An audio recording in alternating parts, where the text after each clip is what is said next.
Ya, kemudian seperti apa dan juga bagaimana penanganan kebakaran hutan dan juga kabut asap hingga saat ini oleh pemerintah? Ada rekan saya Rifai Pamone yang akan menyampaikan ulasannya. Silakan Rifai. Ya, Wahyu, banyak sekali data dan juga fakta yang akan kami jelaskan dari Media Research Center yang kami kumpulkan sepanjang hari ini, karena pemerintah melalui Kementerian Lingkungan Hidup dan juga Kehutanan secara simultan mengklaim terus melakukan investigasi kondisi kebakaran hutan dan juga lahan. Demikian pula yang dilakukan Kepolisian Republik Indonesia. Barreskrim Polri bahkan telah merilis sejumlah data dan fakta di balik penyelidikan siapa yang paling bertanggung jawab atas kebakaran hutan dan lahan di Indonesia. Berikut sejumlah riset yang akan kami informasikan dari dinding Primetime News. Kita melihat kebakaran hutan dan lahan. Total lahan ini adalah hasil pengumpulan informasi atau data yang dirilis dari Kepolisian Republik Indonesia. Dari hasil penyelidikan totalnya 50.183,79 hektar lahan hutan tanaman industri dan juga lahan gambut yang telah terbakar. Data ini paling banyak dikumpulkan dari wilayah Kalimantan dan juga Sumatera. Kita beralih ke informasi berikutnya. Dalam grafis berikutnya kami akan hadirkan angka kebakaran hutan dan lahan dari sisi laporan kasus dan juga penyidikan. Ada total 264 laporan yang telah diterima oleh Kepolisian Republik Indonesia dalam tataran penyelidikan, dan seterusnya ada 105 kasus yang telah disidik. Kami akan mendetailkannya. 56 kasus untuk perorangan, sementara 49 kasus perusahaan, dan totalnya menjadi 105 kasus yang tengah disidik oleh Barreskrim Polri. Kemudian dari 105 perusahaan ini kita akan lihat informasi berikutnya, karena terdapat 6 perusahaan penanaman modal asing atau bisa kita sebutkan sebagai perusahaan dari luar negeri yang kemudian menanamkan investasinya di Indonesia untuk bidang perkebunan kelapa sawit dan juga hutan tanaman industri yang diduga terlibat dalam pembakaran lahan dan juga hutan.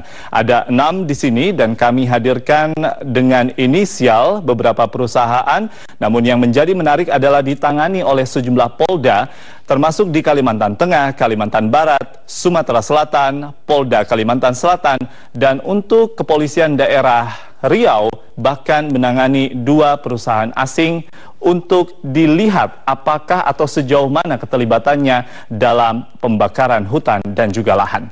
Berikutnya, kita simak dalam informasi grafis kebakaran hutan dan lahan dari sisi dugaan modus versi kepolisian dan juga BNPB. Kami mengumpulkan sejumlah data, ada setidaknya 6 data. Di data yang pertama, kami akan hadirkan perusahaan sengaja membakar lahan. Dan juga biasanya perusahaan meminta warga untuk membakar lahan sehingga tanggung jawab nantinya tidak dibebankan kepada konsesi. Yang berikutnya adalah pembakaran karena alasan efisiensi biaya. Untuk detailnya nanti kami akan hadirkan dalam grafis terakhir. Kita akan memberikan sejumlah angka berapa besaran untuk membuka lahan dan bisa kembali ditanami kelapa sawit ataupun hutan tanaman industri berupa pohon karet dan pohon-pohon untuk pulp ataupun pembuatan kertas. Kemudian dalam modus berikutnya, pembakaran lahan ini kerap juga dipilih melalui kelompok terorganisir. Ini biasanya berupa koperasi dari warga di sekitar lembaga masyarakat desa dan hutan karena memiliki dana yang relatif murah. Kemudian yang menarik juga, pembakaran dilakukan tentunya jauh dari pemukiman warga sehingga pengawasan tidak terlalu ketat oleh aparat setempat. Dan yang terakhir, pembakaran tentunya dilakukan di musim kering dan diawali dengan membakar ranting dalam skala yang kecil, kemudian akan merembet ke sejumlah lahan tanaman industri. Kita beralih ke informasi berikutnya.